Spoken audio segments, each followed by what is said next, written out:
naman sa na-convert ay madaling i-drive kahit 100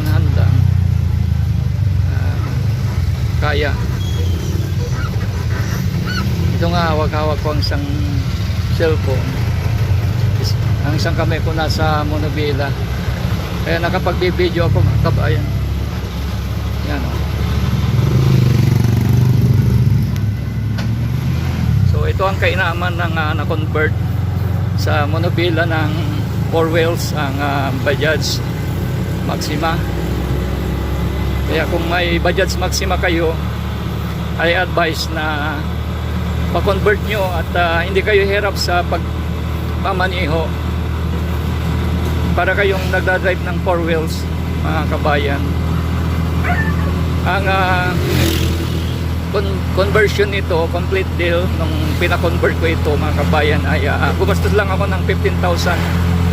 Yung nag-convert ay sa kanya na lahat, taga Maynila pa, pinuntahan niya ako dito sa Pangasinan at dito niya ginawa, isang araw lang. So yun, ito ay maikling information sa inyo na mayroong mga ganitong uri ng sasakyan. Kung gusto ninyong maging chill ride lang ang pagdadrive nyo, ay pwede yung pa-convert, hindi kayo hirap sa pagmamaniho. Sisiguraduhin ko yan, totoo po mga kabayan, kumpara doon sa stock na Monobela ng motor Bajaj na ito. Kailangan dalawa yung hawak mo sa Monobela, kasi parang Monobela ng motor noon. Ito kahit long ride kang mag-drive, hindi ka pagod. Oh.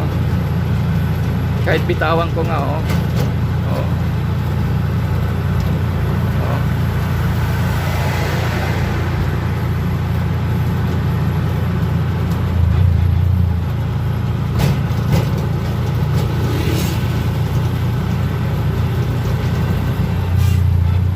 Ayan, binitawan ko. Kaya lang